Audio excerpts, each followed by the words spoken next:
26 വർഷം മുമ്പ് ലോകം മുഴുവനും കുപ്രസിദ്ധി നേടിയ മനോഹർപൂർ എന്ന് പറയുന്ന ഗ്രാമത്തിലാണ് നമ്മളുള്ളത്. ഇത് ഒറീസയിലെ കൌഞ്ചർ ജില്ലയിലാണ്.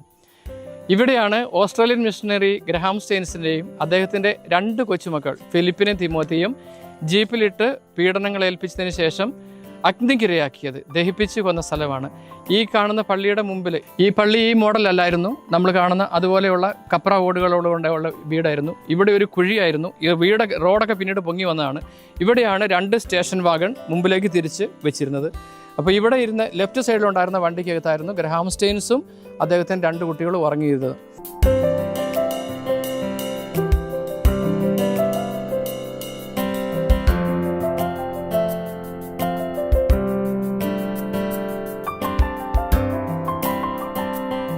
ആ സംഭവത്തിൽ ഒരു കൊലയാളിയായ മനുഷ്യനാണ് നമ്മളോട് കൂടെയുള്ളത്. അന്ന് ഈ മനുഷ്യന് 12 വയസ്സായിരുന്നു. ഇന്ന് ഈ മനുഷ്യൻ 4 വർഷങ്ങൾക്ക് മുമ്പ് ഈശോയെ സ്വീകരിച്ച് ക്രിസ്ത്യനായി മാറിയിരിക്കുകയാണ്. നമുക്ക് ആ മനുഷ്യനോട് കൂടുതൽ കാര്യങ്ങൾ ചോദിച്ചറിയാം. ଆପଣଙ୍କର ନାମ? ଚେଞ୍ଚୁ ହସ୍ତା। ଚେଞ୍ଚୁ ହସ୍ତା। ଆପଣ ଦାରା ସିଂଙ୍କୁ ଜାଣିଥିଲେ? ସେ ପ୍ରଥମ ଆସିଥିଲା ଥରେ ଆମ ଗାଁରେ। ତାପରେ ସେଇ ଘଟଣା ଦିନ ଆପଣ କ'ଣ କରୁଥିଲେ? ଆପଣ କେଉଁଠି ଥିଲେ? ମୁଁ ତାଙ୍କ ସହିତ ଆସିଥିଲି। ଏଠି ଆସିକି ଯେତେବେଳେ ଘଟଣା ଆରମ୍ଭ ହେଲା, ତାପରେ ସେଠୁ ଫେରି ଦୌଡ଼ିଗଲୁ ଭୟରେ। ഇദ്ദേഹത്തിൻ്റെ പേര് ചെഞ്ചു ഹസ്ത എന്നാണ്. ഞാൻ ആദ്യം ചോദിച്ചത് ദാരാസിംഗിനെ അറിയുമോ എന്നാണ്. അപ്പം പറഞ്ഞു ദാരാസിംഗ് ആദ്യം ഒരു പ്രാവശ്യം വന്നപ്പോൾ അറിയാമായിരുന്നു. രണ്ടാമത് ഞാൻ ചോദിച്ചത് ഈ സംഭവത്തിൽ എങ്ങനെയായിരുന്നു നിങ്ങൾ ഉൾപ്പെട്ടതെന്ന്. അപ്പം ഈ സംഭവം ചെയ്യാൻ വേണ്ടിയിട്ട് വന്നു. അപ്പം ഇവരൊരു ഗ്രൂപ്പായിരുന്നു. അപ്പോൾ ഇവരെ കൂട്ടത്തിൽ ഇവിടെ വന്നു. അത് കഴിഞ്ഞിട്ട് ആ സംഭവത്തിൻ്റെ അകത്ത് കംപ്ലീറ്റ് ഈ പുള്ളി ഇൻവോൾവ്ഡ് ആയിരുന്നു. പക്ഷെ തീ എല്ലാം കഴിഞ്ഞപ്പം അയാൾ പിന്നെ ഇവരുടെ വേറെ ഒരു ഫീസ് തൊട്ടപ്പുറത്ത് എന്തോ ഡാൻസ് ഉണ്ടായിരുന്നു, അങ്ങോട്ട് പോയി. അപ്പോൾ മഹീന്ദ്രേന്ദ്രം എന്ന് പറയുന്ന ആൾ പോയിട്ട് ഇവനെ വീണ്ടും പിടിച്ചിട്ട് ഇവർ തലയിൽ ഈ കളർ അവരുടെ സാഫ്രൻ തുണിയൊക്കെ ഇട്ടിക്കാണ്ട് വന്ന് അതൊക്കെ അഴിച്ചു കളഞ്ഞു. ଆପଣ କେମିତି ଧରା ପଡ଼ିଲେ? ତାପରେ ଆଉ ଜେଲ୍ ଗଲେ? ଧରା ପଡ଼ିଥିଲୁ, ଆମେ ତ ଯାଇଥିଲു ସିଆଡ଼େ ବାହାରକୁ. എങ്ങനെയാണ് പിടിക്കപ്പെടുകയെന്നാണ് ഞാൻ ചോദിച്ചത്. ഇവർ പുറത്ത് പോയി, എവിടെയോ ഈ സംഭവത്തിന് ശേഷം പേടിച്ച് പുറത്ത് പോയി. അപ്പോൾ ഇവിടുന്ന് ഇവർ ഒളിവിൽ പോയി. ഇദ്ദേഹം മെസ്സേജ് കൊടുത്തു. ഇവർക്ക് മെസ്സേജ് കൊടുത്തു, നിൻ്റെ പേരിൽ കേസുണ്ട്, നീ വരിക എന്ന് പറഞ്ഞു. അപ്പോൾ ഇവൻ വീട്ടിൽ വന്നു കഴിഞ്ഞപ്പോൾ ഇവനെ ഇവിടുന്ന് പിടിച്ചു. ഇവിടെ തന്നെ പോലീസിൻ്റെ ഒരു ക്യാമ്പ് ഉണ്ടായിരുന്നു. ആ ക്യാമ്പിലായിരുന്നു കുറച്ച് ദിവസം. അത് കഴിഞ്ഞ് ക്യാമ്പിൽ നിന്ന് വീണ്ടും രക്ഷപ്പെട്ട് ഓടിപ്പോയി. അതിനുശേഷം CBI പിടിച്ചു. କେତେ ବର୍ଷ ജയിലിൽ ଥିଲେ? 9.5 ବର୍ଷ। 9.5 വർഷം ജയിലിലുണ്ടായിരുന്നു. ଆଉ କେମିତି ସେମାନେ ଛାଡ଼ିଦେଲେ? ନିର୍ଦ୍ଦୋଷ ଘୋଷଣା କଲେ ନା ଆପଣଙ୍କର ଟାଇମ୍ ପୁରୀ ହେଲା? ଏଇଟା ଜୁଭେନାଇଲ୍ ଆକ୍ଟରେ କେମିତି ଅଛି। ସେ ଗୋଟେ ମ୍ୟାଡ଼ାମ୍ ସେ ବିଷୟରେ ଲଢ଼ିଲେ, ତାପରେ ଛାଡ଼ିଲେ। ତାହେଲେ ମ୍ୟାଡ଼ାମ୍ ଜଣେ ଆପଣଙ୍କୁ ବହୁତ ହେଲ୍ପ കല്ലേ? പിന്നെ എങ്ങനെയാണ് ജയിലിൽ നിന്ന് രക്ഷപ്പെട്ടെന്ന് ചോദിച്ചപ്പോൾ പറഞ്ഞു, ഒരു മാഡം വക്കീലുണ്ടായിരുന്നു. ജുവനൈൽ ആക്ടിൻ്റെ വഴിയിലൂടെ ഇദ്ദേഹത്തിന് വേണ്ടി വർക്ക് ചെയ്ത് അങ്ങനെ അവിടെ നിന്ന് പുറത്ത് കൊണ്ടുവരികയാണ് ചെയ്തത്. ജയിലിൽ ആയിരുന്ന സമയത്ത് ചെയ്ത കാര്യങ്ങളെപ്പറ്റി അനുതാപം അല്ലെങ്കിൽ ദുഃഖം ഉണ്ടായെന്ന് ചോദിച്ചാൽ ആദ്യമൊന്നും അങ്ങനെ ദുഃഖമൊന്നും ഇല്ലായിരുന്നു. പിന്നീട് ഒത്തിരി ദുഃഖം വന്നു, ഒത്തിരി വിഷമം തോന്നി ഇങ്ങനെ ചെയ്തുകൊണ്ട്. പിന്നെ ജയിലിലായിരിക്കുന്ന സമയത്ത് വീട്ടിലെ കാര്യങ്ങൾ അല്ലെങ്കിൽ ഇങ്ങനെ ഈ അവസ്ഥയിൽ പെട്ടല്ലോ അത് സ്വന്തം ചിന്തിച്ച് ദുഃഖവും അതുപോലെ അനുതാപവും ഉണ്ടായെന്ന് ചോദിച്ചപ്പം ദുഃഖവും അനുതാപവും ഉണ്ടായി എന്നാണ് അദ്ദേഹം പറയുന്നത്. അടുത്ത ചോദ്യം ഇദ്ദേഹത്തോട് ഞാൻ ചോദിച്ചത്, ഇവിടെ തിരിച്ചു വന്നപ്പോൾ വില്ലേജിലുള്ള എല്ലാവരും, ഗ്രാമത്തിലുള്ള എല്ലാവരും നിങ്ങളെ സ്വീകരിച്ചു എന്ന് പറയുന്നു. യേശുവിലേക്ക് എങ്ങനെയാണ് വന്നത്? അത് പറഞ്ഞു, അത് ഭയങ്കര ദുഃഖങ്ങൾ സംഭവിച്ചു. എൻ്റെ അപ്പൻ മരിച്ചു, എൻ്റെ അമ്മ മരിച്ചു, എൻ്റെ സ്ത്രീ മരിച്ചു, രണ്ടാമത് വിവാഹം കഴിച്ചു, ആ സ്ത്രീയുടെ കൊച്ചു മരിച്ചു. ഇതെല്ലാം കഴിഞ്ഞപ്പോൾ അദ്ദേഹത്തെ തന്നെ ആക്രമിച്ചു. അദ്ദേഹം വട്ടുപിടിച്ച് ഭ്രാന്ത് പിടിച്ച് ഓടി നടക്കുകയായിരുന്നു. അങ്ങനെയുള്ള ആ ദുഃഖത്തിൽ നിന്നാണ് യേശുവിനെ സ്വീകരിച്ചത്. ആരെങ്കിലും യേശുവിൽ വിശ്വസിച്ചാൽ നിൻ്റെ ഈ ഭ്രാന്ത് അല്ലെങ്കിൽ ഈ ദ്രോഹം മാറും, രക്ഷപ്പെടുമെന്ന് പറഞ്ഞെന്ന് ചോദിച്ചു. ആരും പറഞ്ഞില്ല. ഞാൻ ഭ്രാന്തനായിട്ട് കാട്ടിക്കൂടെയൊക്കെ ഓടി നടന്നുകൊണ്ടിരുന്ന സമയത്ത് ആകാശത്തിൽ നിന്ന് പല ശബ്ദങ്ങൾ കേട്ടു. അതിൽ ഒരു ശബ്ദം പറയുന്നത് യേശുവിൻ്റെ അടുക്കിലേക്ക് വരിക, നീ രക്ഷ പ്രാപിക്കും. അപ്പോൾ എനിക്ക് യേശുവിൻ്റെ അടുത്തേക്ക് പോകാൻ പറ്റില്ല, കാരണം ഞാൻ യേശു വിരോധിയാണ്. പക്ഷേ പിന്നീട് ഞാൻ ചിന്തിച്ചു, യേശുവിൻ്റെ അടുത്തേക്ക് പോയില്ലെങ്കിൽ എനിക്ക് ഇനി ജീവിച്ചിരിക്കാനും പറ്റത്തില്ല, ഞാനും മരിച്ചു പോകും. അതുകൊണ്ട് എൻ്റെ ജീവൻ രക്ഷിക്കണം, എൻ്റെ മക്കളെ രക്ഷിക്കണം.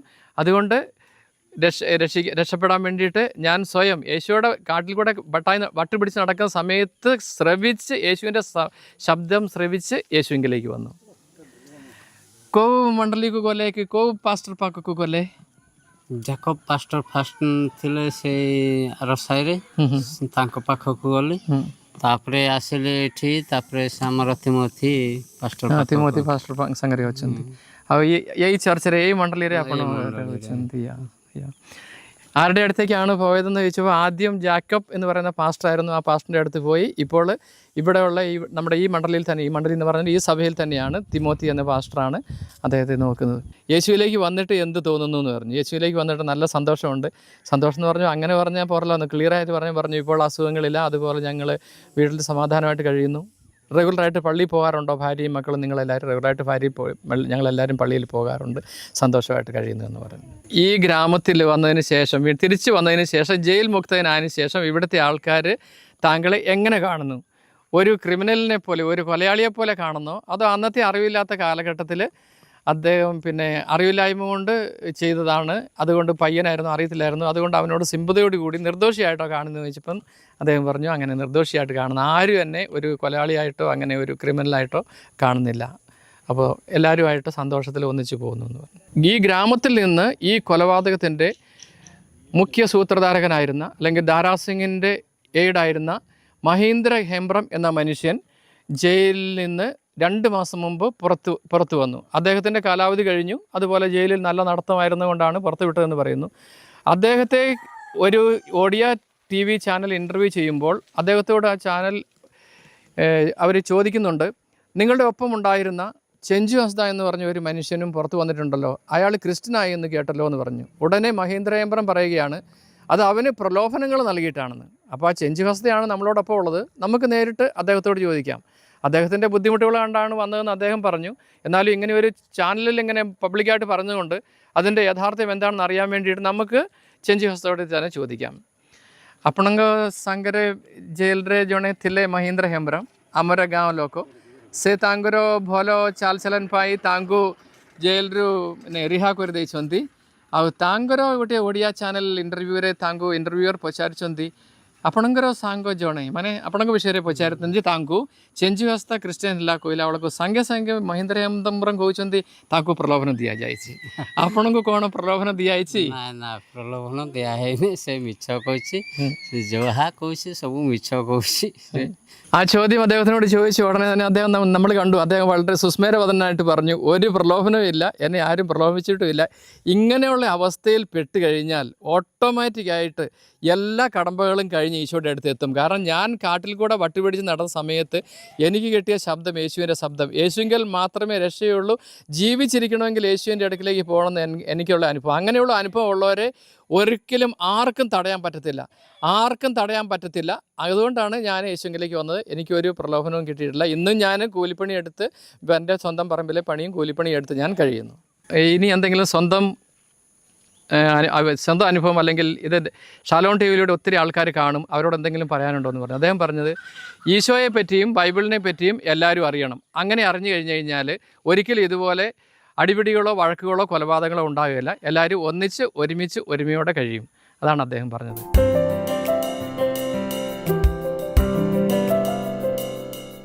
ഗ്രഹാം സ്റ്റെയിൻസിനെയും മക്കളെയും അടക്കിയിരിക്കുന്നത് ബാരിപ്പതയിലാണ്. ബാരിപ്പത എന്ന് പറഞ്ഞാൽ ഇപ്പം നമ്മളായിരിക്കുന്നത് കൗഞ്ചർ ജില്ലയിലാണ്, മയൂർഭഞ്ച് ബോർഡറിൽ. മയൂർഭഞ്ച് ജില്ലയുടെ ഹെഡ് ക്വാർട്ടേഴ്സ് ബാരിപ്പത. ഇവിടുന്ന് ഒരു 120 കിലോമീറ്ററോളം ദൂരെയാണ്. അവിടെയാണ് അടക്കിയിരിക്കുന്നത്. അവിടെ ഒരു വലിയൊരു കുഴി കുഴിച്ചിട്ട് അതിൻ്റെ അകത്ത് 3 പേരും പെട്ടികൾ, അതിനകത്ത് എന്താ ഉള്ളതെന്ന് അറിയത്തില്ല. ഇവിടുത്തെ ഒരു വയസ്സ് അമ്മയോട് ചോദിച്ചും പറഞ്ഞു, തലയോട്ടിയും അതുപോലെ കൈയുടെ എല്ലും അതൊക്കെ ഉണ്ടായിരുന്നു. അതുപോലെ തന്നെ മൊത്തം ഗ്രഹാം സ്റ്റെയിൻസ് മൊത്തം കരിഞ്ഞു പോയിട്ടില്ലായിരുന്നു. 2 പിള്ളേരെയും കെട്ടിപ്പിടിച്ചുകൊണ്ട് ഇങ്ങനെ വണ്ടിക്കകത്ത് കിടക്കുമായിരുന്നു. പിന്നെ നമ്മുടെ വീടിന് മുമ്പിൽ കൂടെ എപ്പോഴും പോകുന്നത് നമ്മൾ കാണുന്നതായതുകൊണ്ട് ഈ സംഭവം അറിഞ്ഞു കഴിഞ്ഞപ്പോൾ ഞാനും ബാരിപ്പതയ്ക്ക് പോയി ഗ്ലോവ ഇട്ടുകൊണ്ട് പോയിരുന്നത് കൊണ്ട് എന്നോട് അവർ ഒരു ബൈബിൾ വാക്യം വായിക്കാനും എനിക്ക് ആ മൊത്തം അതിൻ്റെ അകത്ത് പങ്കെടുക്കാനും സാധിച്ചു. അപ്പോൾ അവരുടെ ആ ശവകുടീരങ്ങൾ നമ്മളൊക്കെ കാണണമെങ്കിൽ അത് ഭാരിപ്പത